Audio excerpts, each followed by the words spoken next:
atau jenengan dicaci maki, dihina oleh orang manusia, ojo minder, ojo cilik hati. Sing nyaci maki panjenengan podo karo panjenengan. Di medsos dulu, muji saya banyak, nyaci maki juga nggak kurang-kurang.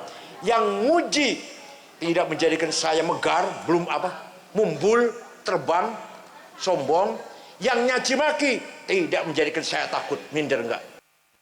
Assalamualaikum warahmatullahi wabarakatuh.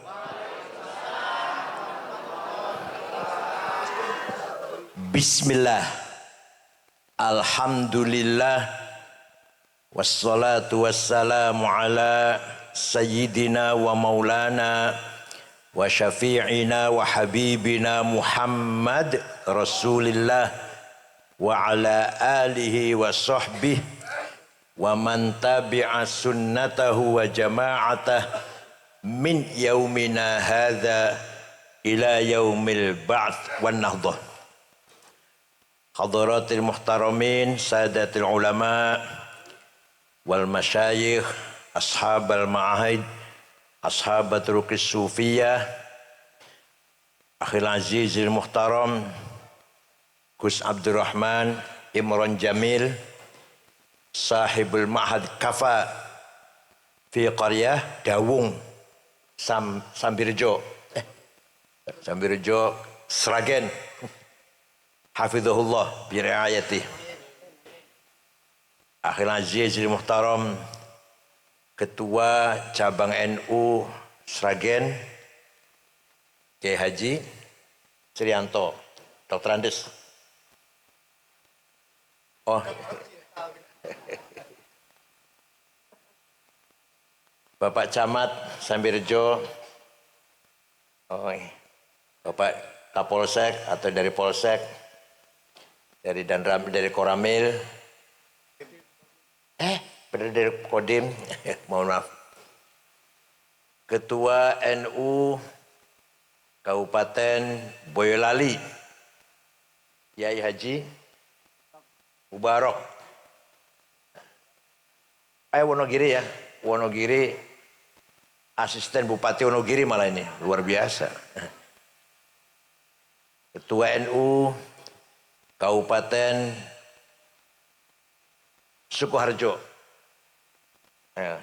Kiai Haji Khamsun, Dr. Andes, dan Ketua NU mana? Boyolali. Siapa namanya? Kiai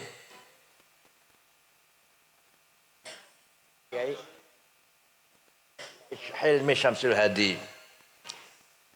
Pun sudah semua saya sebut. Sadati wa sayyidati anisati ashabi wa zumala'i abna'i wa banati wal hudur.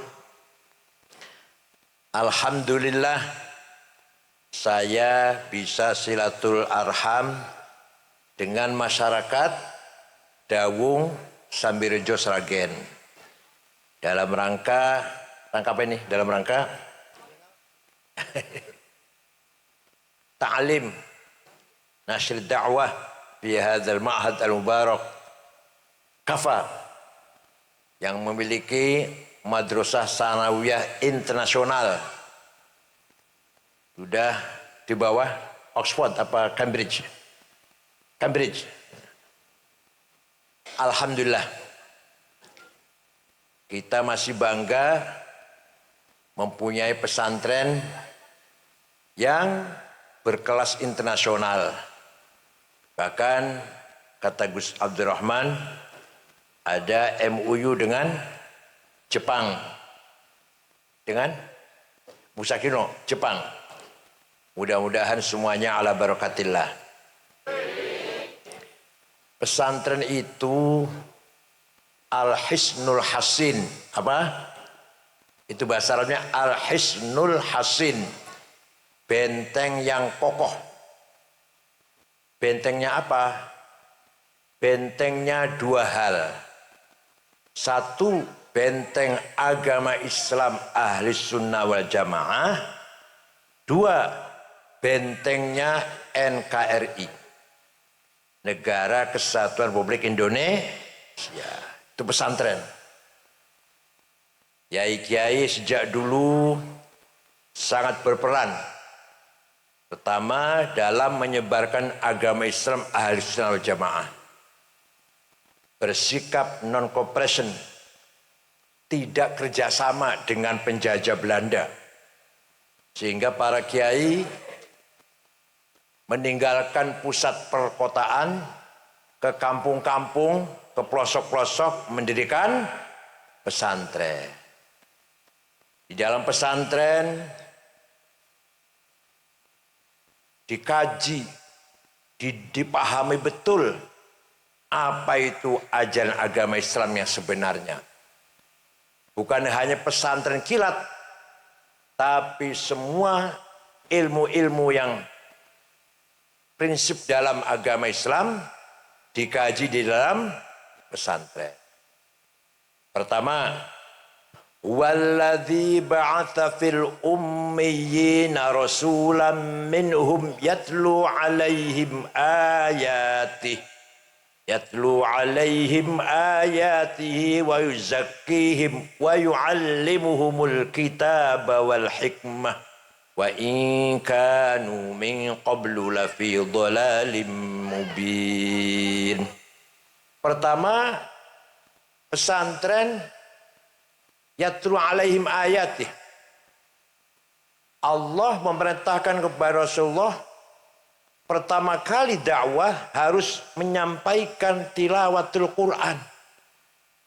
Pesantren juga seperti itu. Mengikuti Rasulullah. Pelajaran utama, pelajaran yang paling prinsip adalah mengajarkan Al-Qur'an dengan baca yang benar. Dengan baca yang mujawwadah. Al-Quran diturunkan sebagai wahyu, petunjuk pada umat manusia, terutama umat Islam, agar membangun kehidupan yang harmonis, membangun kehidupan yang bermartabat, berperadaban, berkemajuan. Itulah kandungan dalam Al-Quran.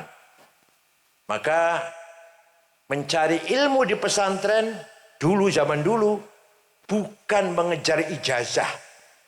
Tidak mengejar ijazah, titel, enggak. Nyun sewu. Ya Syekh Asy'ari, Kiai Wahid Hasyim, Gus Dur, Kiai Mahrus Ali, Kiai Ali Maksum Jogja. Ilmunya niku ngungkuli profesor. Kiai Ali Maksum itu, guru besar IAIN Jogja waktu itu. Profesor semua hormat. Padahal SD aja nggak tamat. Kiai Mahrus Kediri Lirboyo, alim, pinter, cerdas, sakti. Selamanya Rois Surya Jawa Timur, nggak mau jadi Rois Am. Ketika akan dipilih Rois Am mengganti Kiai Bisam Suri di mana Kaliurang, Jogja, sebelum dipilih lari pulang karena tidak mau jadi Rois Am. Jadi jangan sampai ada Rois Surya rebutan loh ya. Kalau Tanfidia pantas rebutan, kalau Rois Surya ora pantas rebutan. Kiai Mahrus pulang dari Kaliurang ke Lirboyo Kediri karena menghindari supaya tidak terpilih menjadi Rois. Itu Kiai Mahrus. Di pesantren mempunyai prinsip anti penjajah. Sampai-sampai keterlaluan. Nganggo celana haram. Pakai dasi haram. Orang kopiah haram. Karena niru Belanda katanya. Kalau nggak pakai kopiah, pakai celana itu niru Belanda. Haram. Ya keterlaluan itu. Berlebihan. Ya betul haram, betul ngomong pakaian. Tapi kalau meniru Belanda, sampai kiai-kiai anti pakai celana. Anti pakai dasi. Ya betul. Selalu pakai kopiah. Jadi kashfur ra's. Menghilangkan wibawa, menghilangkan harga diri ketika ada orang tidak pakai kopiah. Itu pendapat kiai-kiai pesantren karena saking bencinya terhadap Belanda. Di pesantren diajarkan Al-Quran, tilawatil Quran dengan benar. Al-Quran dulu ketika ditulis zaman sahabat Utsman, waktu zaman Rasulullah belum ada Quran ditulis. Karena dan perintah Rasulullah pun nggak ada. Rasulullah tidak perintah nulis Quran. Tapi semua sahabat apal. Semua sahabat Nabi apal Quran. Jadi apal kan buatan butuh tulisan. Jadi kan apal kulhu kan? Apal kulhu buatan. Kulhu apal. Butuh tulisan buatan nek maus. Buatan kan? Nah, kulhunya apal kulhu. Palak, nas, penting itu untuk tahlilan. Modal cari berkat lah. Al-Fatihah, Alif Lam Mim, ayat kursi penting. Apal kulo. Kalau apal nggak butuh tulisan kan? Begitu pula para sahabat. Nabi tidak pernah merintahkan tulis Quran, nggak pernah. Setelah Sayyidina Abu Bakar jadi khalifah, umat Islam semakin berkembang, keluar dari Jazirah Arabia, baru Sayyidina Abu Bakar berpikir tidak mungkin semua orang Islam hafal Quran. Tidak mungkin. Wong Sragen kabeh hafal Quran, nggak mungkin, nggak mungkin. Oleh karena itu Sayyidina Abu Bakar mempunyai pendapat Quran harus ditulis. Bid'ah. Oh, Nabi orang perintah menulis Quran. Bid'ah itu. Kalau nggak mau bid'ah, hafal, ojo mocok. Kalau nggak mau bid'ah. Ditulis oleh penulis wahyu 10 orang. Ketuanya sahabat Zaid bin Thabit. Anggotanya Ubay bin Ka'ab, Ibnu Mas'ud, Ibnu Umar, Ibnu Al-As, Muawiyah bin Abi Sufyan, Sayyidina Ali, anggota itu tulis Quran. Oh. Setelah ditulis, dibagi-bagi ke setiap daerah kota. Kufah, Basrah, Mekah. Dari Madinah dibagi-bagi, dari Madinah kan pusatnya. Oh. Setelah zaman Sayyidina Utsman, satu kota dengan kota yang lain baca Qur'annya bertentangan. Beda-beda, tabrakan lah. Maka Sayyidina Utsman berpendapat, tulis ulang. Semua Quran yang ada di kota-kota, dikumpulkan di Madinah, tulis ulang. Setelah jadi satu tulisan resmi dari negara, atas nama negara, yang banyak itu dibakar, yang lainnya dibakar. Hanya satu yang sah. Maka semenjak itu namanya Mushaf Utsmani. Apa namanya, Bu? Karena kita kalau lihat Quran itu pasti ada tulisan Mushaf Utsmani. Kayak Al-Mukarram Kiai Ma'ruf. Mana tadi? Mana tadi? Pesantren apa namanya? Wali Songo. Dulu pernah juara sepak bola. Pesantren pernah juara sepak bola seluruh pesantren NU. Sayyidina Utsman orang pertama kali menulis Quran dengan resmi dan diperbanyak. Tapi tulisan Quran zaman Sayyidina Utsman kula ora iso maca pemaning jenengan. Saya punya fotokopinya. Quran zaman Sayyidina Utsman saya punya fotokopinya. Saya nggak bisa baca. Titik mawon betul wonten. Ba ta podo. Jim ha kho sami dal ro zai nggak ada bedanya. Belum ada titik. Nah, setelah umat Islam semakin bertambah banyak, tidak mungkin orang bisa baca tulisan Arab tanpa ada beda satu dengan yang lain.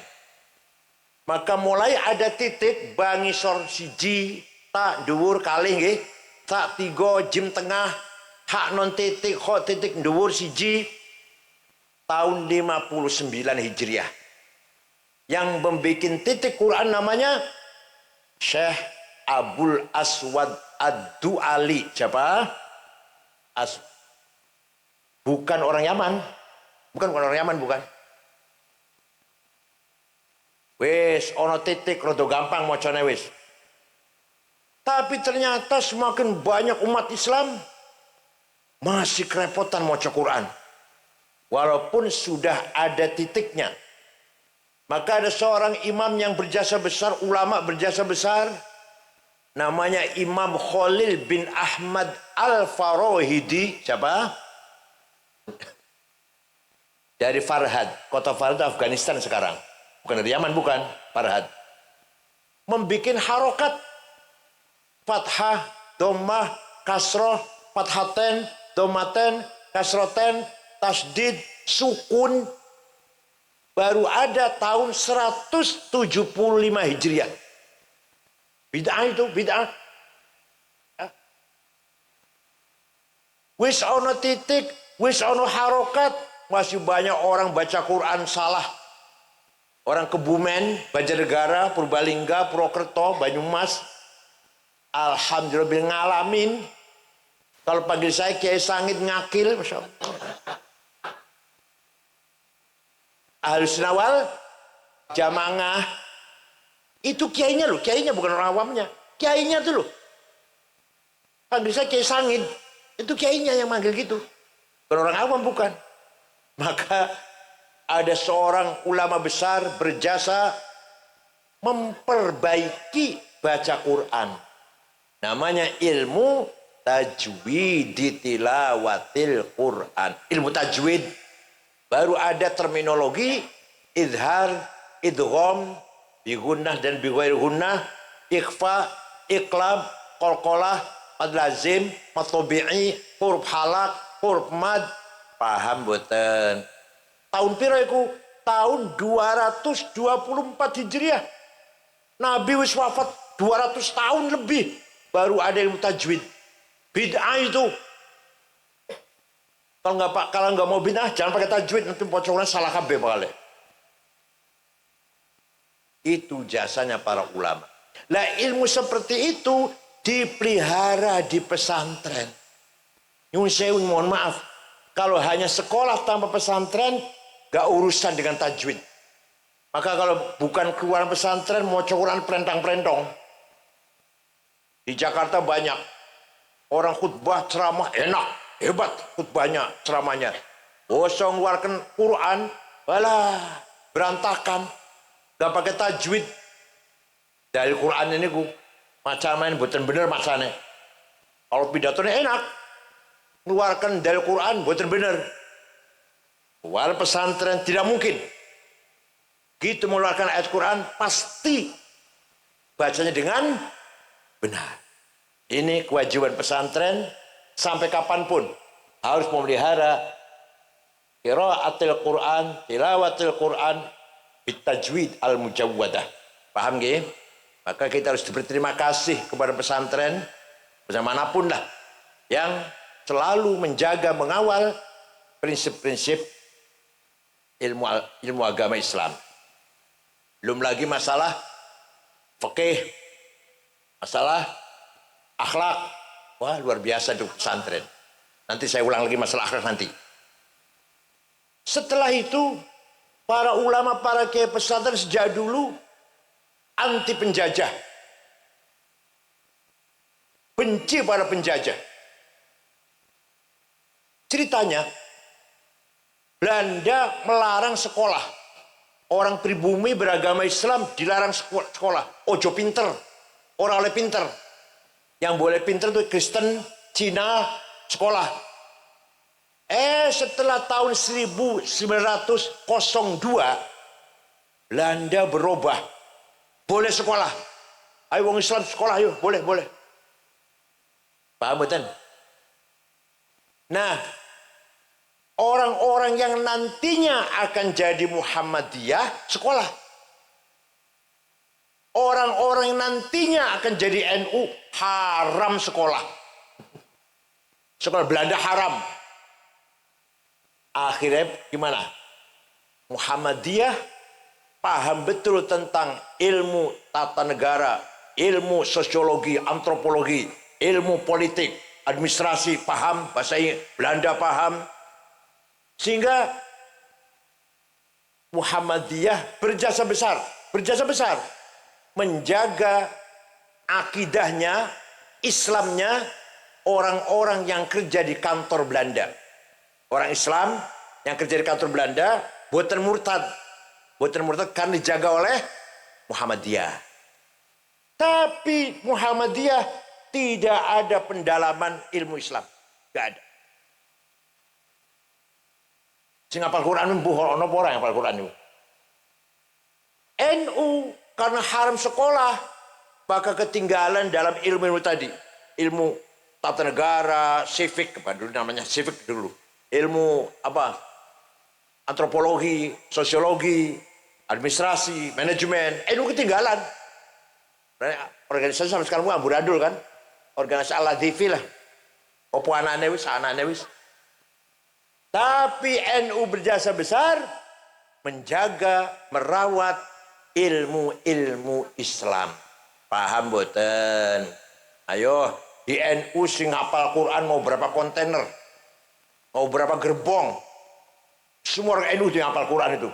Bahkan bocah-bocah cilik yang hafal Quran, pesan tahfidz Quran yang anak kecil-kecil, di Pasuruan ada, di Gresik ada, Jakarta juga ada, di Bekasi. Semuanya luar biasa. Padahal nggak ngerti maknanya. Anak kecil belum ngerti maknanya, sudah hafal Quran. Coba kita, panjenengan, suruh ngapalkan satu lembar bahasa Cina. Syair atau apalah tulisan bahasa Cina. Suruh ngapal satu lembar, rong wulan apal betul kira-kira. Betul ngerti artinya. Ada tulisan bahasa Cina, bahasa Jepang. Selembar. Suruh dihafalkan tanpa mengerti artinya. Rong tahun, nggak hafal itu, nggak hafal itu. Tapi Quran, bocah cilik, orang ngerti artinya, bisa hafal. Luar biasa betul Quran itu. Luar biasa. Jadi, mukjizat Quran adalah mukjizat yang khalidah. Mukjizat yang abadi, perennial. Mukjizat yang universal. Ila yaumil qiyamah. Tidak mungkin Quran akan berubah. Jangankan berubah. Hilang satu titik saja nggak mungkin. Kenapa? Dijaga oleh para penghafal Quran. Kalau ada percetakan Quran salah, baik sengaja maupun nggak sengaja, ketahuan. Karena Quran dihafal oleh penghafal Quran. Itu hebatnya Al-Quran tuh bisa dihafal oleh orang yang bukan Arab tanpa ngerti artinya. Betul nggih? Maka pesantrenlah yang melihara prinsip-prinsip tahfidzul Quran dengan mengajarkan tafsirnya, mengajarkan kandungannya, mengajarkan kesusastraannya Al-Quran, ilmu balaghah namanya, mengajarkan ilmu nahwu grammar yang ada dalam Al-Quran. Itulah pesantren menjaga keilmuan tafaqufin. Di samping itu, tahun 1914, tahun berapa? Nah, negara Islam, dunia Islam dipimpin oleh sentral Khalifah Ottoman, Ottoman di Turki pusatnya. Tapi waktu itu wilayah Islam dikangkangi oleh para penjajah semua. Inggris menjajah Mesir, Irak, Sudan. Prancis menjajah Aljazair, Suriah, Lebanon, Tunis. Italia menjajah Libya. Indonesia dijajah oleh Belanda. Khalifah di Turki, la haula wala, gak bisa ngelawan, gak bisa berbuat apa-apa. Hanya Turkinya aja gak dijajah, Turkinya gak dijajah. Tapi wilayah-wilayahnya ini dipretelis oleh penjajah. Nah, Kiai Hasyim Asy'ari, pendiri NU, kakeknya Gus Dur, jangan lupa kakeknya siapa? Gus Dur, Tebuireng, Jombang, punya waskito. Waskito bahasa Jawanya ya. Ini khilafah pasti bubar bakalnya. Ini khilafah ini pasti bubar nih. Kalau bubar nanti akan berdiri negara sendiri-sendiri. Nah, kalau nanti Jawa ini belum ada Indonesia namanya. Kalau Jawi ini jadi negara sendiri, jangan sampai menjadi negara yang tidak beragama. Maka ya Hasyim Asy'ari mengeluarkan jargon, syiar yang sangat terkenal, bocah cilik pun hafal. Hubbul waton minal, apa artinya? Nasionalisme bagian dari iman kepada Allah. Artinya apa artinya? Anda nasionalis harus beragama. Anda beragama harus nasionalis. Kita nasionalis, cinta tanah air Indonesia harus beragama. Kita beragama harus cinta tanah air, nasionalis. Itu Kiai Hasyim Asy'ari menggabungkan antara teologi dan politik kebangsaan. Pulau Tengah Arab 13 tahun setengah. Kalau di Timur Tengah 13 tahun setengah. Dari S1 sampai S3. Tidak ada ulama yang mengatakan hubbul watan iman. Sedunia nggak ada ini. Hanya Kiai Hasyim Asy'ari. Maka kalau di kita, Kiai Hasyim, ulama, kiai, dan nasionalis. Pahlawan nasional. Dua putra, Kiai Wahid Hasyim, ulama, hafidz Quran, Wahid itu hafidz Quran, Menteri Agama, dan nasionalis, pahlawan nasional. Dua putra Wahid Hasyim, Abdurrahman Wahid, Gus Dur, ulama dan nasionalis. Pahlawan, belum pahlawan, belum. Masih diperjuangkan. Insya Allah pahlawan nasional. Kiai Ali Maksum Jogja, Kiai Mahrus Boyo, Kiai Asad Syamsul Arifin, Kiai Wahab Hasbullah, Kiai Bisi Samsuri, semuanya kiai-kiai, ulama, dakwah Islam, dan nasionalis. Paham boten? Tidak ada kiai ngajarin pesantren, ngajari santrinya, kayak ini loh cara ngerakit bom, betul. Kiai ini ngajarin ini loh cara ngebom ya, rakitnya ini loh ya, naruhnya pasnya begini, nggak ada. Semua kiai pesantren, terutama yang NU ini, kiai NU, anti radikalisme, anti ekstremisme, dan anti terorisme. Paham boten? Gak ada kiai ngajari supaya keras, gak ada. Karena kiai tahu, paham betul, agama Islam, agama toleran, bahwa misi rahmatan lil. Waktu Kanjeng Nabi mimpin negara Madinah, penduduk kota Madinah, ada Arab, ada yang bukan Arab. Ada Islam, ada Yahudi, 3 suku. Yahudi 3 suku. Bani Qainuqa, Bani Quraidah, Bani Nadir. Itu Nabi Muhammad, semua penduduk Madinah mendapatkan hak dan kewajiban sama.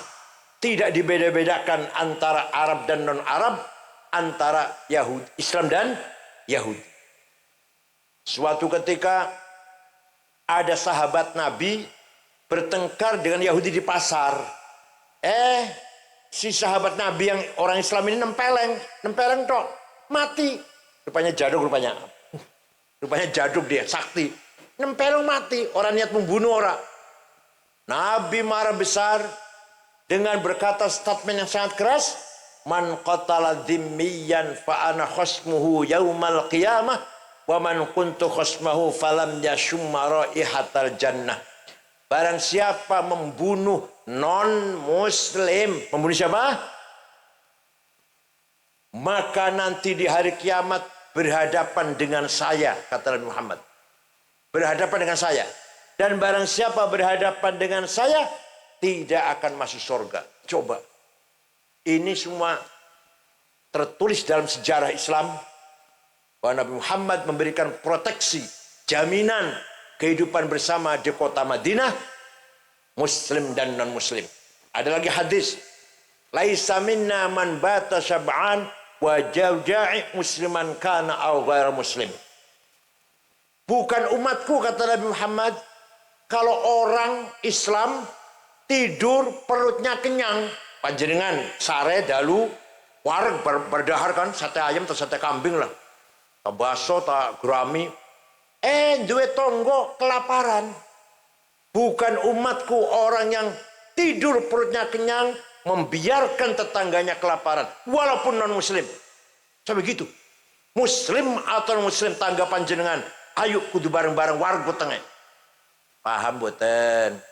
Kalau betul saya bahasa halus, kalau orang Cirebon, bahasa kasar, bahasa Jawa nih. Orang Cirebon kalau, untung masih bisa Jawa, masih bisa.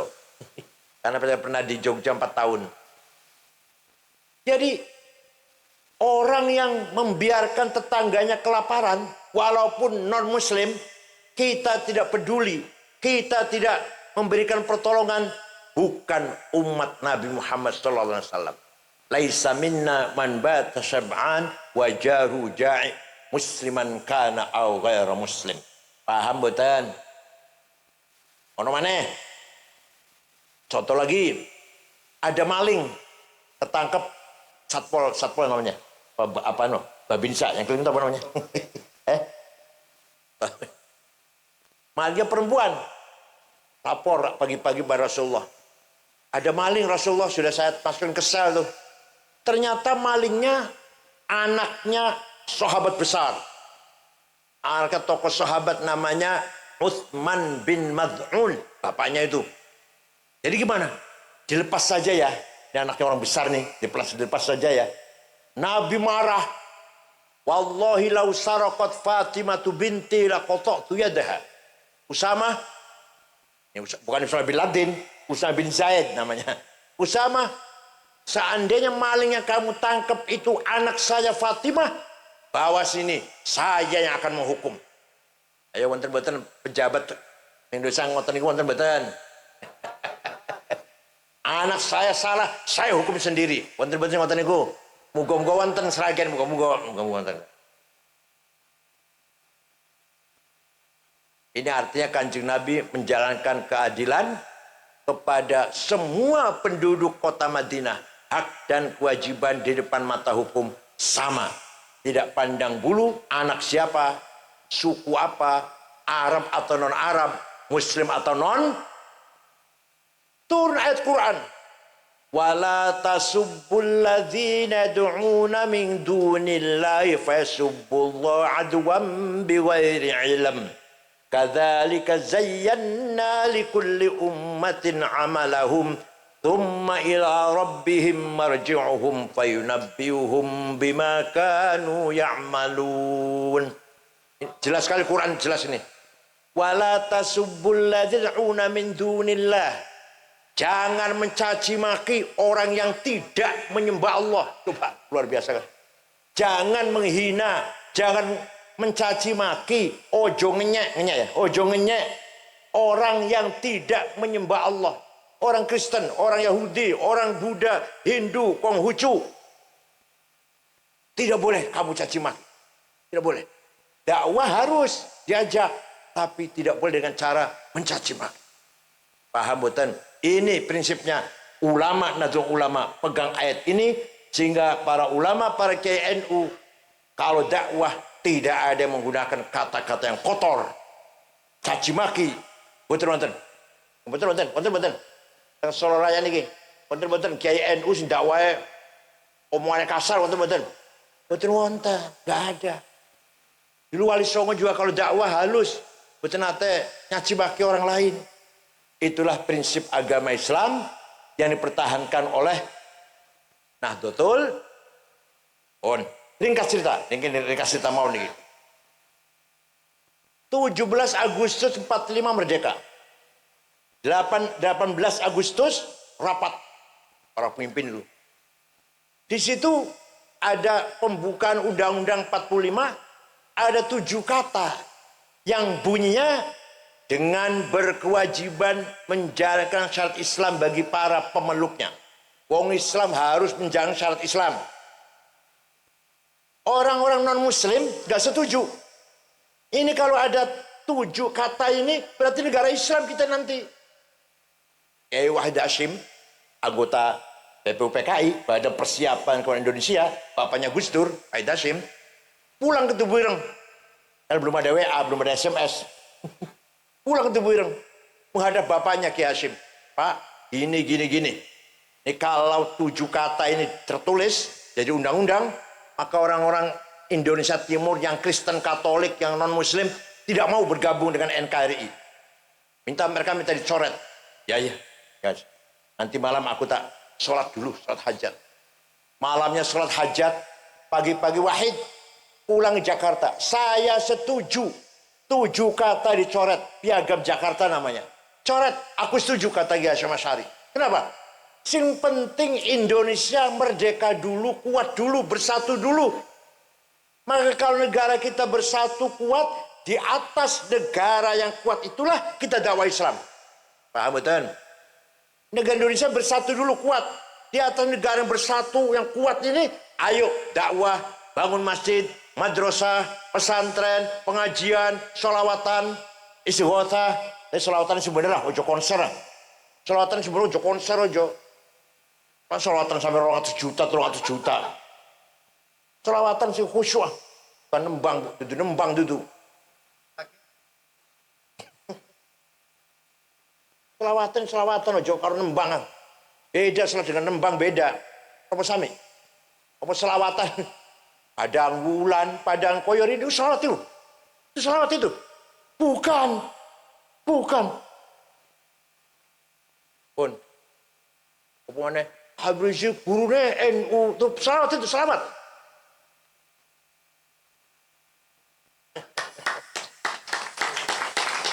Habib Rizik menghina Gus Dur buta mata, buta hati. Said Akil bego. Turunnya bego. Ya gak apa-apa, saya dikatakan bego gak apa-apa. Tapi kalau Gus Dur katakan buta hati, kita gak terima. Paham betul? Semua orang menyaksikan betapa Gus Dur orang yang ikhlas, bukan geragas, bukan tamak, bukan rakus, orang yang sederhana. Gus Dur itu selesai jadi presiden hanya punya uang 35 juta. 35 juta rupiah mantan presiden. Itu Gus Dur itu. Ya Allah, betul orang kayak Gus Dur nggak punya kartu kredit bank, betul nggak ada. Kartu bank itu betul nggak ada Gus Dur. Buku agenda nulis ceramah kesana sini nggak ditulis, dihafal semuanya. Malam ini Sragen, besok Bumen, besok Cilacap, hafal sudah. Tanggal sekian sana, tanggal sekian sini, Surabaya, Sidoarjo, Gresik. Betul nanti ditulis. Kalau tak tulis, kalau tulis lali aku. Nomor HP ribuan hafal. Asal wis kenal. HP nomor sampean piro? Ini 081199 hafal bisa. Betul nanti tulis nomor HP-nya orang itu. Nanti ada keliru, sedikit kelirunya. Apa 85, apa 58, gitu aja kelirunya. Masya Allah, luar biasa. Ngono buta hati gitu. Kata Rizik, buta hati Gus Dur itu. Betul buta hati. Kalau buta mata, yang menjadikan Gus Dur buta mata, Allah Ta'ala. Berobat ke sana kemari sampai ke Mormon, satelit Amerika, rumah sakit besar, dia buatan sembuh, buatan waras. Sendiriku, kersane sinten. Gusti, nggak boleh menghina kayak gitu, nggak boleh. Pun. NU waktu itu menerima 7 kata dicoret demi negara ini kuat dulu. Kalau sudah kuat, ayo dakwah. Makanya Masya Allah, kita ini negara Pancasila, Bu. Mau ngaji, istighothah, sholawatan, bangun pesantren, dipersulit badan. Malah bangun masjid orang usah IMB malah. Jangan salah, jangan salah orang ada IMB itu. Tapi aja rata-rata orang bikin pesantren masjid, IMB betul. Boten apa IMB menjadi aja di sini. Gampang IMB belakangan diatur. Panjenengan pengen gaya pesantren di Saudi Arabia, di Kuwait, di Qatar, Emirat, Oman, sampai mencret nggak akan bisa. Ada orang swasta, orang rakyat biasa, aku pengen gaya pesantren madrasah di Saudi, warga negara Saudi loh, warga negara Saudi, pengen gaya pesantren mereka sampai muntah nggak akan bisa itu, nggak akan diizinkan. Yang agak longgar Mesir agak longgar, tapi negara Arab semuanya tidak ada yang longgar, harus diatur oleh pemerintah semuanya. Mesir agak longgar dikit. Apa di Saudi kumpul-kumpul ngatain buat nangsal, nggak boleh kumpul-kumpul itu. Saudi itu. Ayo, kita bukan negara Islam, tapi kita dakwah Islam, menyebarkan agama Islam, mendidik dengan ilmu Islam, dipersulit betul. Ya Allah. Negara Turki tidak ada Kementerian Haji dan Wakaf. Orang mau pergi haji silahkan. Pemerintah tidak memberi fasilitas, enggak. Pemerintah tidak memberi kemudahan. Silahkan, silahkan. Kalau parmukono mau pergi haji, ayo di kita. Mau pergi haji dilayani oleh Kementerian Agama. Diservis oleh Kementerian Agama. Tahu berangkatlah. Jangan tahu pemondokan, tahu makan itu aja. Hanya saya kadang-kadang dikorupsi juga kadang-kadang. Di Turki betul terbuk. Orang mau haji silahkan pergi sendiri sana. Orang itu masyarakat saja itu pergi. Ulama mimpin jamaah berangkat haji. Pemerintah tidak ikut campur. Turki. Di kita alhamdulillah di atas tanah air yang berdasarkan Pancasila, bukan negara Islam, tapi kita mengamalkan agama Islam, tidak dipersulit, bahkan diberi fasilitas kemudahan-kemudahan. Paham boten? Ini pemerintah galak, Bu, ini pemerintah kita galak. Bangun masjid, madrasah, pesantren, harus IMB dulu, izin bangunan dulu. Ayo, ono ora? Ayo pesantren ono IMB ora? Wonten jenengan wonten? Syukur kalau ada. Kebanyakan enggak ada. Pesantren, madrasah, masih orang ono IMB, musola ono IMB ora? Musola. Ora ono, ora IMB-IMB-an lah. Itulah perjuangan kita dulu. Perjuangan agama dan perjuangkan keutuhan, kekuatan, kesatuan Republik Indonesia. Maka kita alhamdulillah Nahdlatul Ulama dengan pesantren, dengan basic pesantren kaya. Kaya apa itu? Ats-tsarawatul ijtimaiyah, sosial kapital. Masanya, pengikutnya, anggotanya sangat banyak. Banyak betul? Kadang betul? Kaya kekayaan itu. Harus dipelihara itu.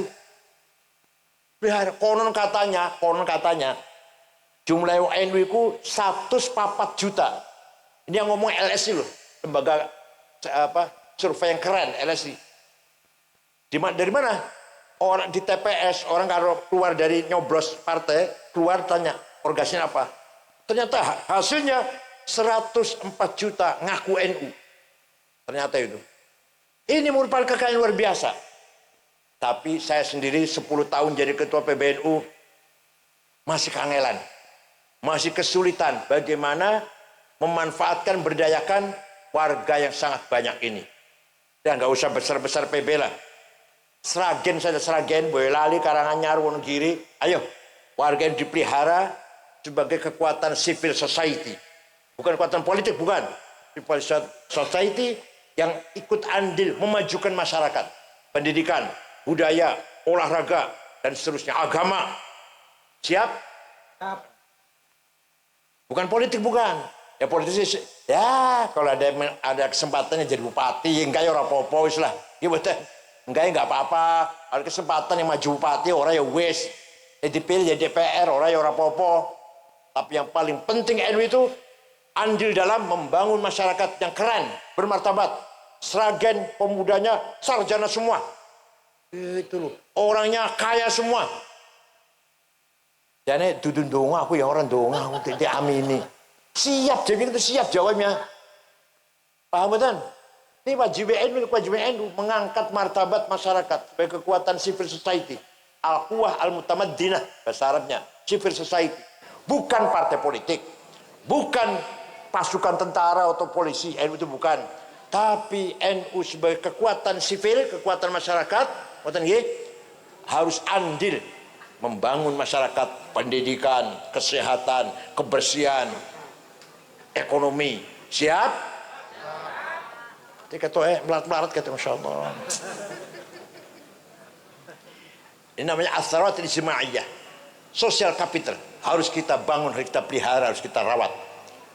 Yang ada harus dirawat, yang akan ada, yang akan masa datang harus juga dirawat. Jangan sampai anaknya orang NU tidak jadi NU. Wonten Sragen wonten kadang wonten. Bapaknya NU, anaknya anti NU. Wonten? Ini bahaya nih, Bu. Ayo kita rawat pendidikan, akhlak, moral, sampai ekonomi, budaya, martabat masyarakat. Kira-kira Sragen nomor 1 di Indonesia ini. Amin ya, duduk amin ya. Duduk dungo juga. Wa innamal umamul akhlaqu ma baqiyat fa inhum dhahabat akhlaquhum dhahabu. Martabat bangsa orang Sragen khususnya pun bukan agamanya, bukan agamanya, akhlaknya, budayanya. Orang mau masuk ke Sragen, aku orang Sragen, yang ditanyakan apa? Bukan agamanya apa ya, bukan. Orangnya baik-baik nggak ya? Aman tidak ya di sana ya? Wah aman, orangnya baik-baik semua. Ayo martabatnya terpuji mboten? Ojo ngantek sualike. Sebaliknya, Aku kan Sragen, kira-kira wongnya apa? Waduh, hati-hati terkenal maling kabeh wong. Saumpama. Malah ngente agama si Islam iku, malah ngono malah. Agama si Islam, malah Ahlussunnah Jamaah mung maling kabeh nang kono. Hati-hati, sepeda motor ojo lengah. Koncoku sepeda motor hilang. Aku pernah sholat di masjid Sumber apa nih? Sambirjo, sholat masjid Sambirjo, sepatu hilang. Hati-hati. Ono mana koncoku, ono ndek utang Sragen, janjine 2 minggu, 2 tahun durung bayar. Wonten niku.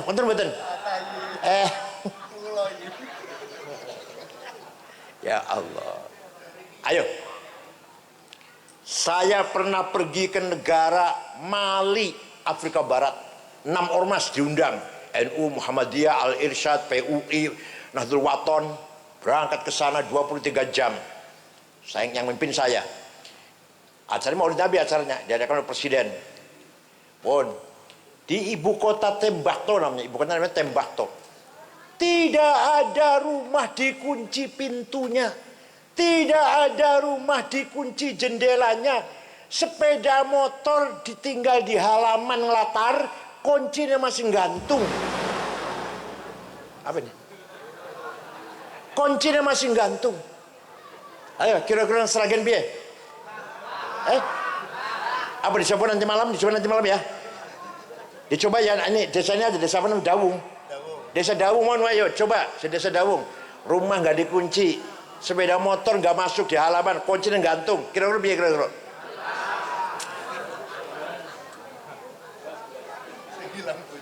Saya pernah pergi ke Australia tahun 2012. Ya, puter-puter kota-kota sampai 6 kota lah. Terakhir di ibu kota Sydney, ceramah di masjid besar. Tadinya gereja jadi masjid pada zuhur. Sampai asar di situ ngobrol-ngobrol. Bar asar belanja oleh-oleh. Besok mau pulang besok. Ya kaos lah, gantungan kunci. Dapat 1 kardus oleh-oleh. Anduk. Bawa ke hotel diberesin. Ternyata HP kulo hilang. Nang di HP iki. Golek pojok-pojok kasur, pojok sampah-sampah. Betul wonten. Ya wis hilang ya wis lah. Besok pulang Jakarta beli lagi. Pasrah wis hilang wis. Jam 9:30 saya mau tidur, ada orang ketok pintu. Saya buka, petugas hotel, dan ada 1 orang membawa HP saya. Ini HP-nya Bapak ketinggalan di toko saya. Dari tadi saya cari siapa yang punya ini. Kira-kira HP ketinggalan yang Sambirjo piye?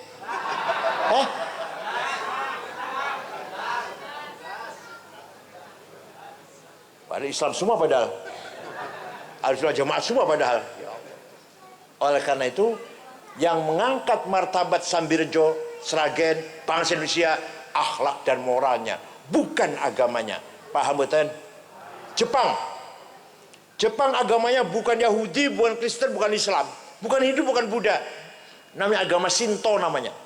Tapi di Jepang tidak ada jambret, copet, begal, penodong, calo, betul wonten. Ngeri wonten calo wonten? Wonten calo wonten? Pejabatnya tidak ada yang korupsi. Bukan takut neraka, nggak ngerti neraka orang Jepang. Bukan takut neraka, nggak ngerti neraka. Apa? Malu. Saya kalau korupsi ketahuan lebih baik bunuh diri. Apa namanya? Pakai dengan perutnya dulu bunuh diri. Kalau korupsi ketahuan malu, bunuh diri orang Jepang. Bukan tahu neraka, bukan. Di ibu kota Tokyo, ibu kota Samurame ini segitu ramenya, betul wonten polisi jaga jalan, betul wonten supir tertib semua. Coba kalau di kita Jakarta 3 hari aja polisi libur, wah tabrakan tok sini. Padahal agamanya apa itu? Shinto. Bersih, nggak ada puntung rokok di jalan. Orang Jepang ngerokok semua rata-rata karena dingin, udaranya dingin, rokok semua. Tapi semua tertib, dibuang di tempat sampah masing-masing. Itu orang Jepang, tertib. Tidak ada ngantri duluan, yang dulu depan, yang belakang merasa belakangnya di belakang. Itu di Jepang, tertib, bersih. Ya Allah, sopan. Paham betul? Itu namanya akhlakul karimah. Budaya. Ayo kita bangun yuk. Sragen terutama Sambirjo orangnya amanah semua. Siap. Amin ya apa? Amin wa kurang donga kok.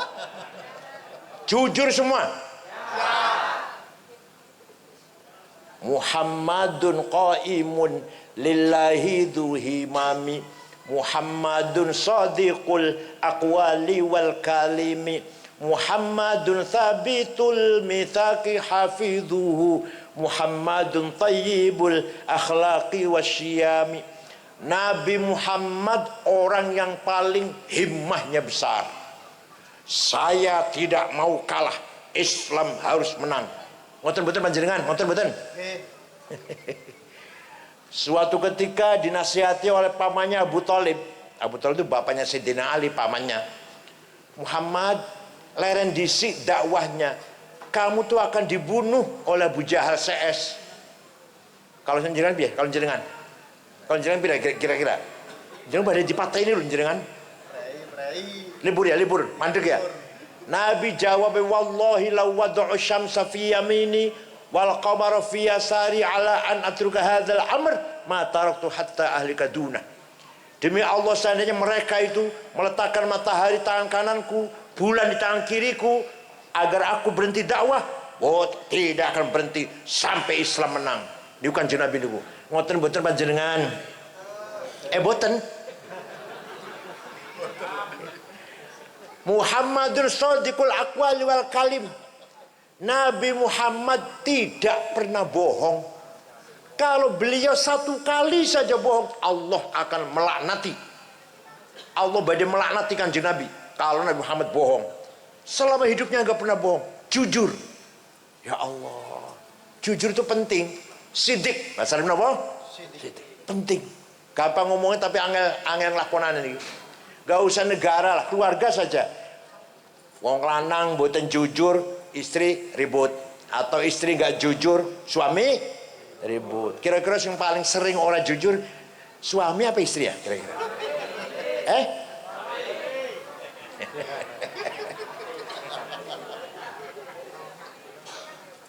Gak sembarangan masalah sidik nih. Ayo kita bangun husnul muasyarah. Apa namanya? Husnul muasyarah. Suami sayang istri, istri taat pada suami. Jangan sampai ada orang Sragen atau orang Sambirjo yang peteng-tengenan suaminya, ngomong kasar, nyaci maki, wonten? Orang jawab ya, wonten? Bentak-bentak suami, tangannya ngene, peteng-teng. Go apa? Go gayung apa? Gayung apa? Cibuk. Dipentungkan nang kepala suaminya, wonten? Jangan sampai suami mudah sekali nempelang istri, mudah sekali ngelarani nabok istri. Ini pun namanya tidak husnul muasyarah. Ayo kita bangun husnul muasyarah. Ayah sayang anak, anak hormat ayah ibu, ponakan hormat wa atau Pak Ade dan Pak Li. Pak Ade Pak Ali sayang karo ponakan, kakak adik akur. Yang namanya husnul muasyarah.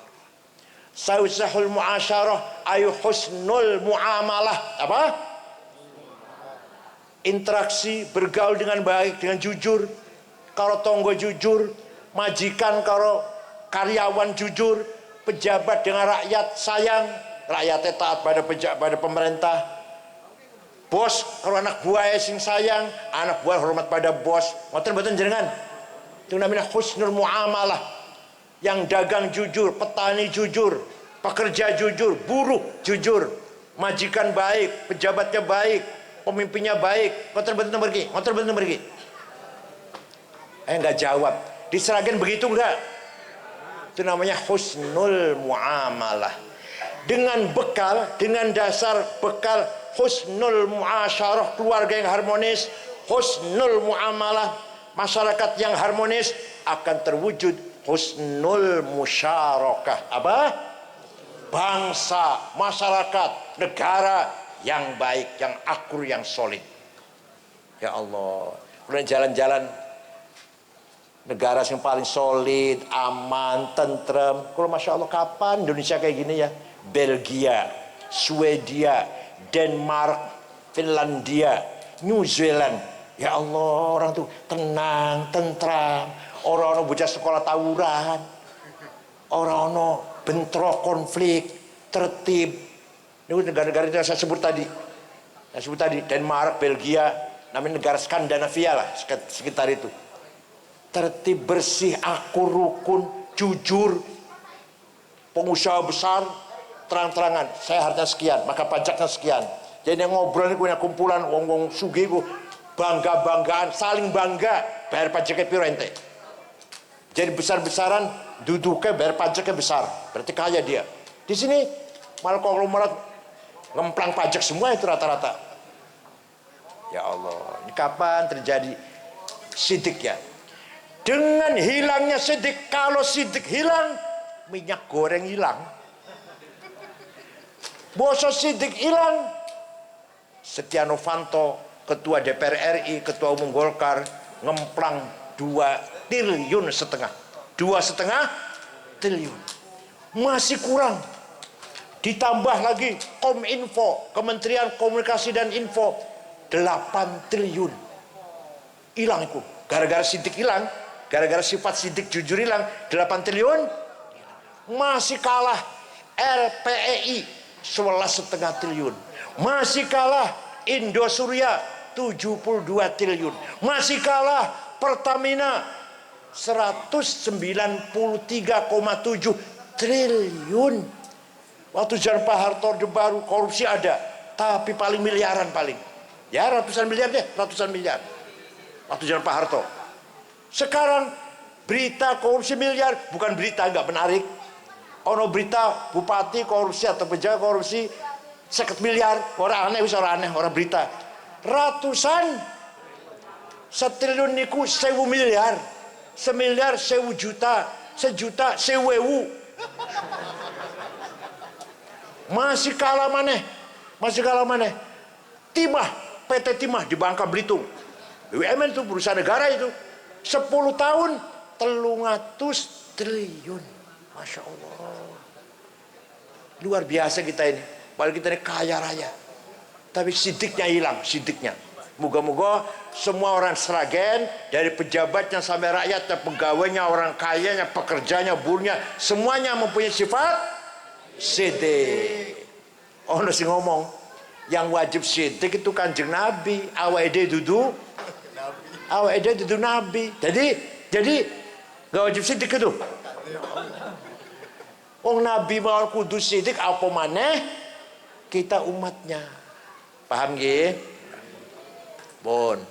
Muhammadun thayyibul akhlaqi wasyiyami. Nabi Muhammad orang selalu beri contoh akhlak yang mulia. Ketika tahun 8 Hijriah, Nabi Muhammad bisa masuk kota Mekah. Waktu Nabi Muhammad lari dari Mekah ke Madinah, sembunyi-sembunyi berdua dengan Sayyidina Abu Bakar, pindah ke Madinah 480 km. 8 tahun masuk kota Mekah, diikuti 12.000 orang Islam ikut Nabi Muhammad masuk Mekah. Orang Mekah ketakutan, Muhammad pasti balas dendam, Muhammad ini. Besok pasti balas dendam besoknya. Nabi Muhammad jam 9 pagi, antara 9-10 lah, masuk kota Mekah dengan mengatakan, Al-yaum yaumul marhamah. Hari ini hari kasih sayang, tidak ada balas dendam. Yang dulu melempari batu saya maafkan. Yang dulu membunuh sahabat Yasir, sahabat Sayyidah Sumayyah, saya maafkan. Yang dulu menjemur Sayyidina Bilal padang pasir sampai kebakar badan Sayyidina Bilal, saya maafkan. Yang dulu merantai memborgol sahabat Suhaib Ar-Rumi, saya maafkan. Yang dulu menghina, saya maafkan. Akhirnya orang Mekah semua berbondong-bondong menyalami Kanjeng Nabi dan mengatakan, bi abi wa ummi antal karim ibnil karim. Demi ayahku, demi ibuku, engkau orang mulia, putra dari seorang ayah yang mulia, cucu dari seorang kakek yang mulia. Mulia apanya? Ya akhlaknya. Semua masuk Islam. Orang penduduk Mekah, waktu itu Mekah paling banyak. Waktu itu kota Mekah paling banyak penduduknya. Sehingga umat Islam berjumlah kurang lebih 100.000 ketika orang Mekah masuk Islam.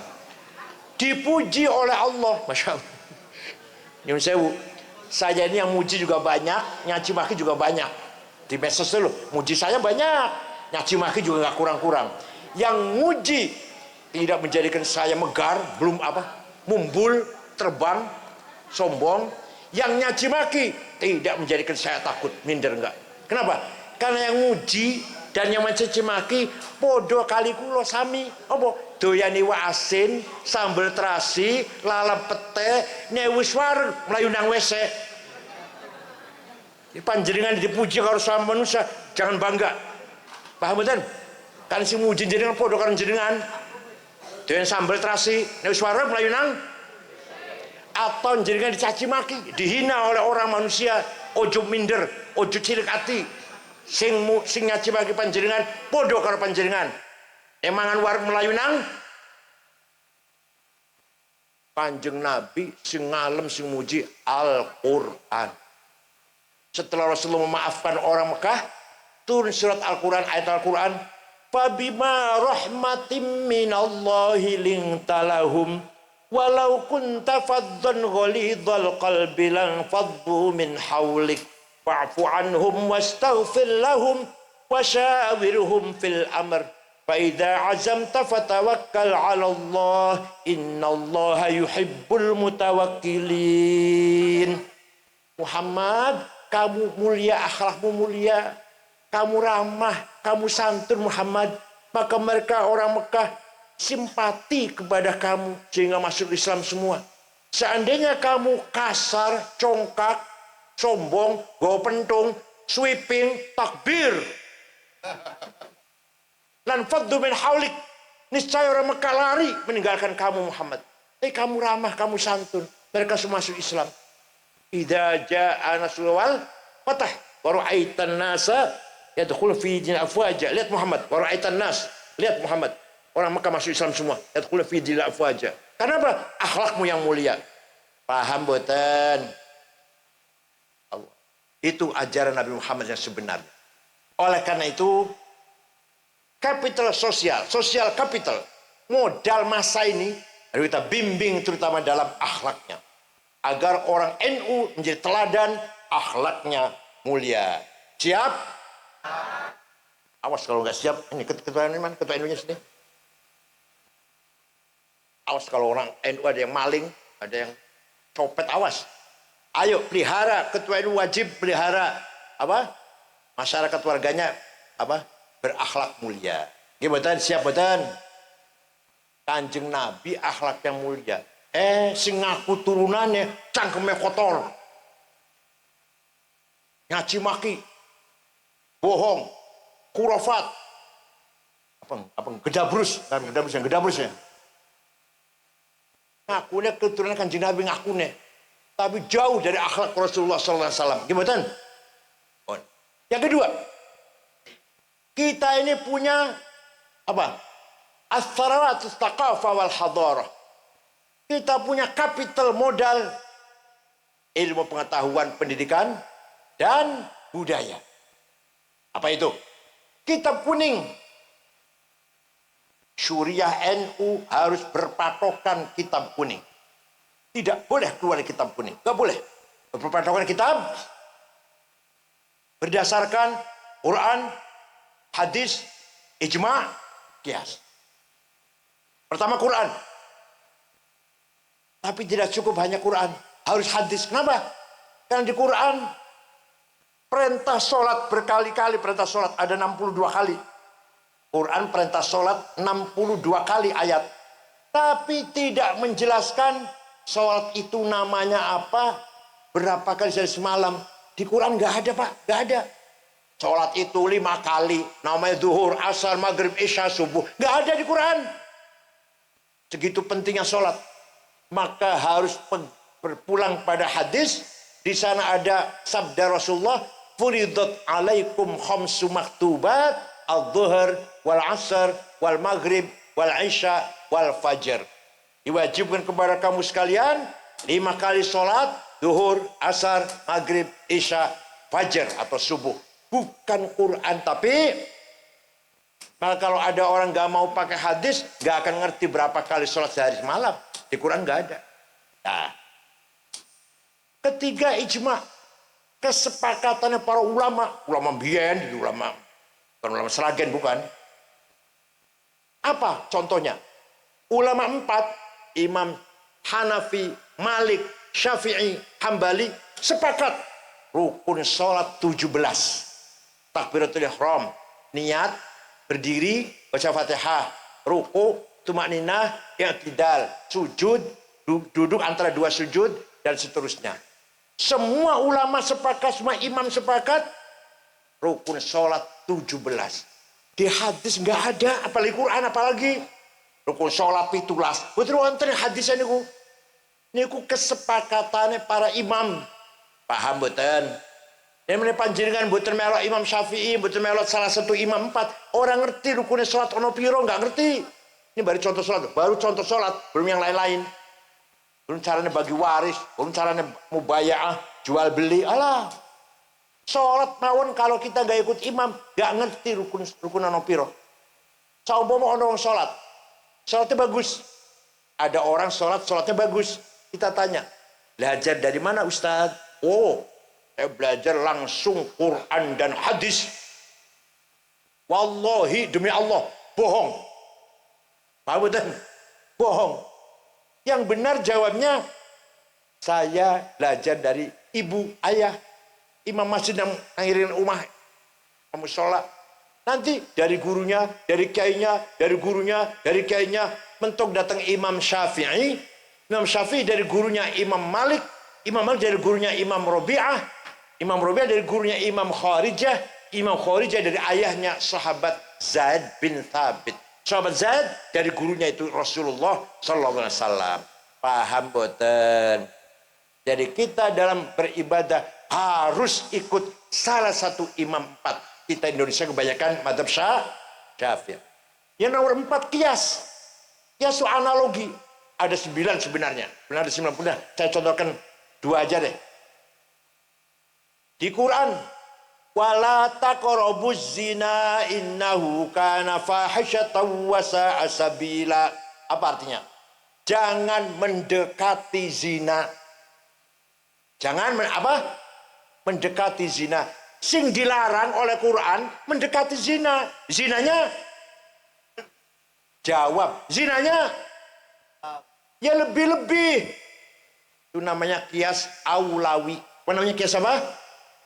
Zina mendekati saja haram, apalagi zinanya. Mendekati itu nggak boleh. Mendekati artinya pegang-pegang, apa ciuman, mendekati. Ya apalagi zinanya. Paham? Ada lagi. Nempeleng ayah ibu. Boleh enggak? Di Quran enggak ada itu. Enggak dilarang. Yang dilarang Quran, wala taqul lahuma uffi wala tanharhuma. Kamu jangan ngomong kasar dengan ayah ibu. Kamu jangan bentak-bentak. Kalau gitu kita masuk ke rumahnya ayah ibu, enggak usah bentak, tempelengnya aja. Boleh enggak itu? Gimana kalau enggak boleh? Kalau bentak saja enggak boleh. Kalau ngomong kasar saja dosa haram, lebih-lebih nempeleng. Itu kias namanya. Namanya apa? Ya. Ada lagi. Sabu-sabu. Halal apa haram? Oh berani mengharamkan di Quran ada? Jenengan berani mengharamkan dulu. Di Quran apa ada? Inna sabusa.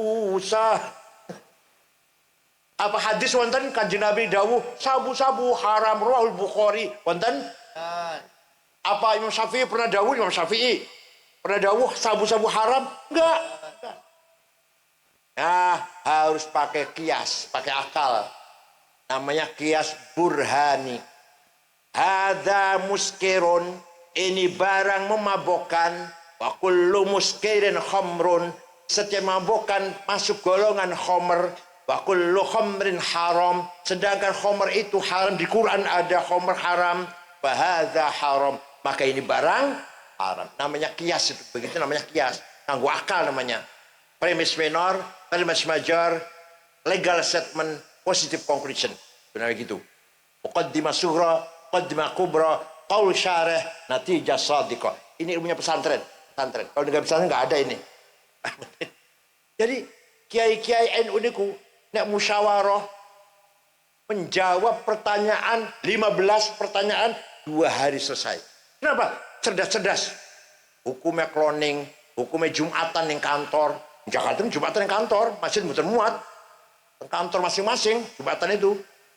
Hukumnya piye? Jadi Jumatan kudu nang masjid. Aku nek saiki nang Jakarta nang kantor piye hukumnya ayo? Jumatan 2 shift, 2 kali karena pabrik kaca nggak bisa ditinggal. Harus Jumatan gantian. Hukumnya kripto, hukumnya saham. Itu kiai-kiai ditanyakan 15 masalah 2 hari selesai. Kan menggunakan apa? Menggunakan iya. Paham boten? Ini kekayaan pesantren harus dijaga dan dirawat. Harus dijagain. Kalau enggak bukan pesantren, kalau enggak pegang Fathul Mu'in, Fathul Qadir, bukan pesantren. Fathul Qorib, Fathul Mu'in, bukan pesantren. Kalau pesantren NU harus mengajarkan Fathul Qorib, Fathul Mu'in, Fathul Wahab. Cili-cili aneh, Sapinah. Paham gak? As-Sanawatul Hadhariyah. Kita kaya dengan budaya. Apa? Coba. Panjenengan kalau kirim dongo pakai bahasa Indonesia, marem mboten kira-kira. Mari kita bersama-sama baca Al-Fatihah. Yang pahalanya kita kirimkan kepada Rasulullah dan para sahabatnya dan keluarganya. Dan kepada para imam-imam, para guru-guru kita. Dan orang-orang tua kita, terutama ayah dan ibu. Marem mboten wonten, marem mboten. Ceng marem piye? Ila hadratin Nabi Mustafa Rasulullah sallallahu alaihi wasallam wa ila ashabi wa al kiram wat tabi'in wa tabi'in ihsan wa jami' awliya illa masyaril ardi wa magharibiha barriha wa bahriha jibal. Padahal mana orang ngerti, mana enggak ngerti itu apa? Barri wa bahriha apa itu? Awliya illa barriha wa bahriha jibal al-jatiha yamin wa shimaliha. Enggak ngerti padahal artinya wis. Tapi marem ketoyo. Al-ulama al-amilin fi din min as-sufin wal qurra wal huffaz fasir hadithin fuqaha mutaqin as-salihin raji masyayikhina wa abain wa jadin wa jaddatina khususan abi wa ummi Haji Ahmad wa ummi Afifah. Al-Fatihah. Marem ini budaya. Pada Gusti Allah bahasa Indonesia nerima lah. Kalau jenengan pakai bahasa Indonesia terima. Bisa paham. Bahasa Sunda mau, bahasa Inggris mau. Gusti Allah. Tapi kita nggak marem kalau nggak pakai bahasa Arab. Iya betul? Itu namanya kita kekayaan hadar. Boten malih. Nah, ini yang paling penting lagi, paling penting. Apa? Baca barzanji tiap malam Jumat. Baca mboten wong Sragen. Oh mboten jawab, baca mboten. Anaknya akekah, baca barzanji. Omahe dadi anyar, baca barzanji. Panene dadi atau dagangnya laris, baca barzanji. Munggah pangkatnya atau sukses jadi kepala desa, sukses jadi apalah, pejabat apa, baca berjanji, baca maulid Nabi itu, baca betul. Ya Allah, ini budaya. Harus kita jaga, kita rawat, jangan sampai hilang ini. Panjenengan omai jadi, dagangnya laris, atau anak wadon sing lamar, ayo baca berjanji maulid Nabi. Nggih betul? Ngundang kiai Suriah, baca berjanji Suriah, harus hafal. Kalau nggak hafal, jangan diamplopin. Kenapa? Karena berjanji punya kita. Kalau bukan kita yang ngapal, siapa yang ngapal? Yang mau menghafal siapa kalau bukan kita? Wah, habis suruh ngapal. MTA suruh ngapal. Kita yang ngapal, itu punya kita. Tahlil, hafal. Talqin, hafal. Mana kebiasaan untuk dijalani, hafal. Khutbah nikah, hafal. Khutbah gerhana, hafal. Masjid jangan dikasih buku khutbah kalau kiai mau khutbah. Kalau kiai Suriah khutbahnya baca, apa bedanya kalau SAG? Apal-apalan khutbah. Paham betul? Roy Surya terutama tuh, Roy Surya NU harus hafal itu semuanya. Baca barzanji apal-apalan. Syukur-syukur apal burdah betul panjenengan. Ada seorang namanya Syekh Abu Sa'id Muhammad Al-Busiri, orang Iskandariyah. Gurunya namanya Abul Abbas Al-Mursi. Al-Mursi gurunya namanya Abul Hasan Asyadili. Asyadili gurunya Abdus Salam bin Masyish. Abdus Salam bin Masyish gurunya Syu'aib Abu Madyan Al-Ghauth.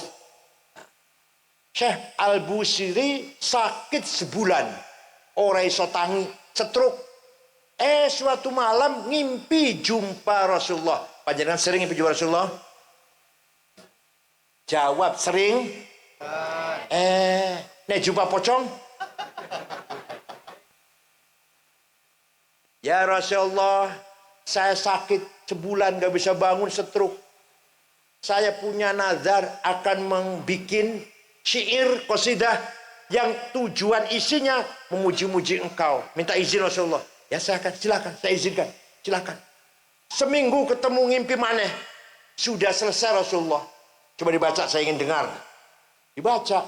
Selesai dibaca, fatabassama Rasulullah sallallahu alaihi wasallam. Rasul tersenyum. Wa masa jasadahu, ngusap-ngusap badannya, fata'affa fauron. Besoknya bisa berdiri, bisa jalan, bisa lari. Percaya mboten? Nek percaya kula ngalih dongeng wis. Percaya mboten? Ini namanya syafaat Rasulullah sallallahu alaihi wasallam. Nanti burdadi apal mboten? Amin tadzakuri jironim bidhi salami mazatadam anjaro min muklatim bidami am habbatir rihu min tilqai kazimatin wa aumadhal barku fi dhulma'i min idhami famali ainaika in qul takfu fahamata wa mali qalbika in qul tastafik yahimi ayah sabus sob. Betul apal? Sing apal apa saya? Aku melok wis ngapal apa? Dangdutan. Amin tadzakuri jiran bidhi salam. Ini artinya nih. Kenapa engkau selalu menangis tiada henti-hentinya sampai air matamu bercampur darah?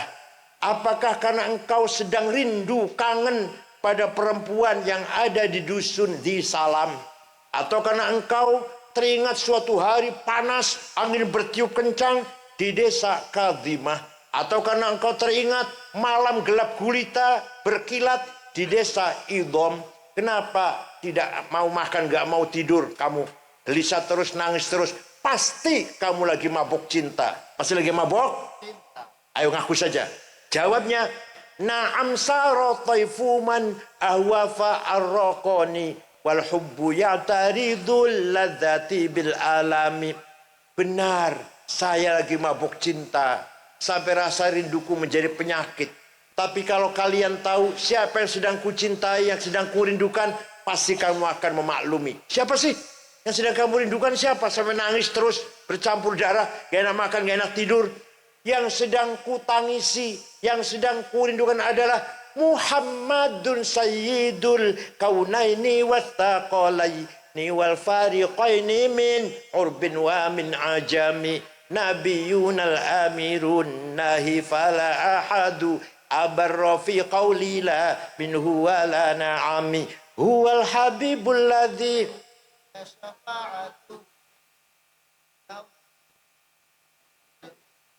wis ikut terus ngapa?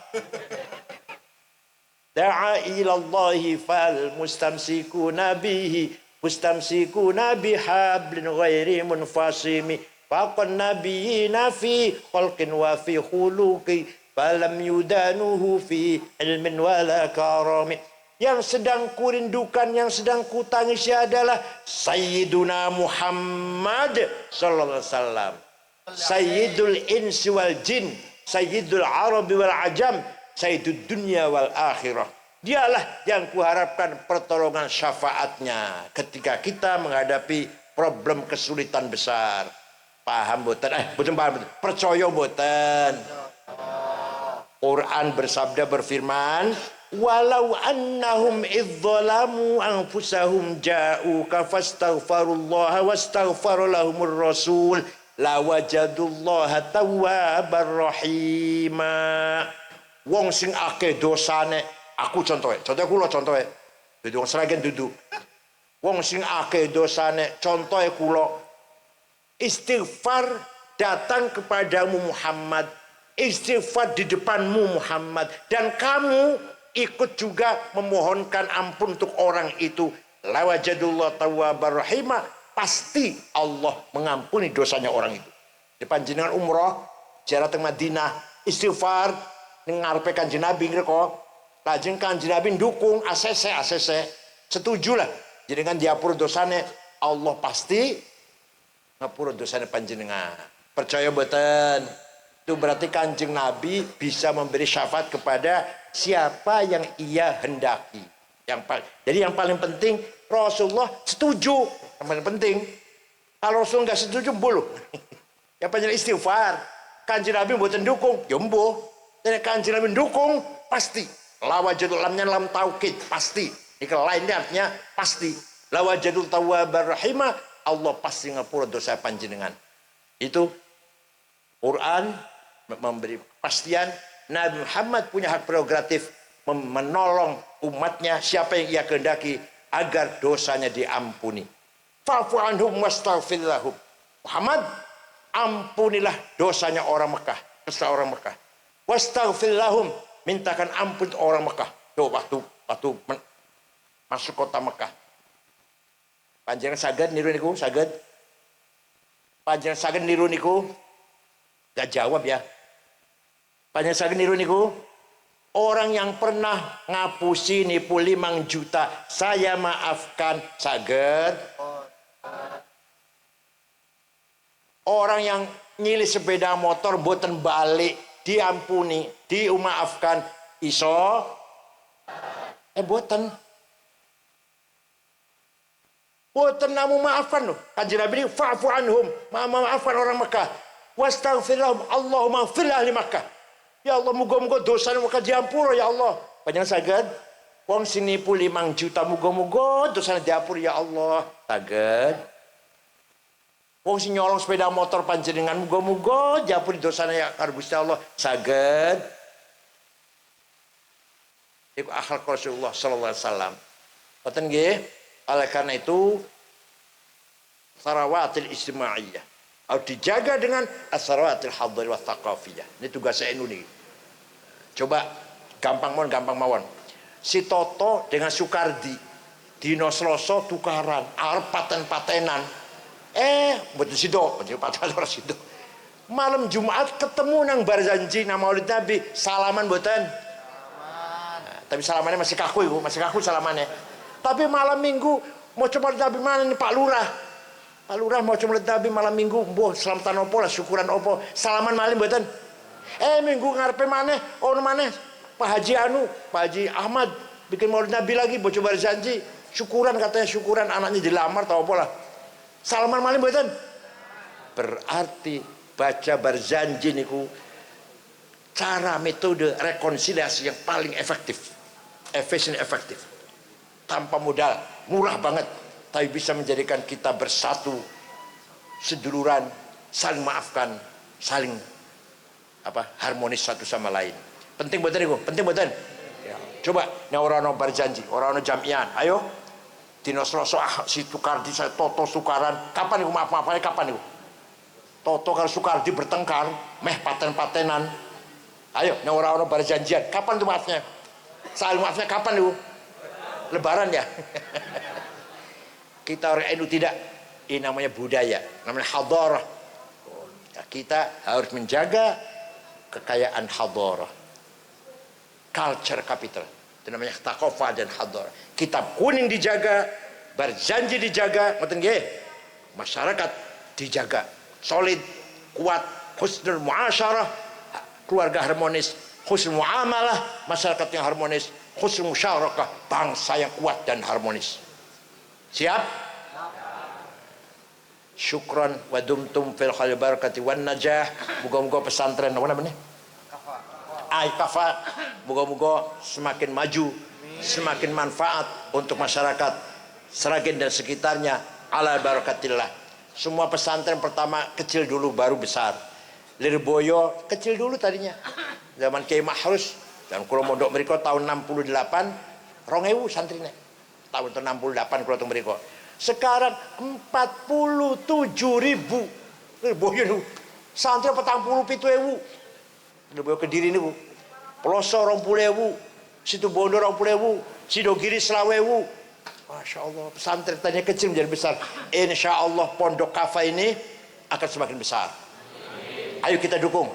Asalkan selalu pondok kafa ini menjaga Quran, tilawatul Quran, dan menjaga kutubut turath, prinsip-prinsip agama Islam. Kitab kuning dibaca, Barzanji diajarkan, dibaca. Ngoten nggih? Insyaallah mau barokah untuk masyarakat Sragen semuanya. Cekap semanten mawon.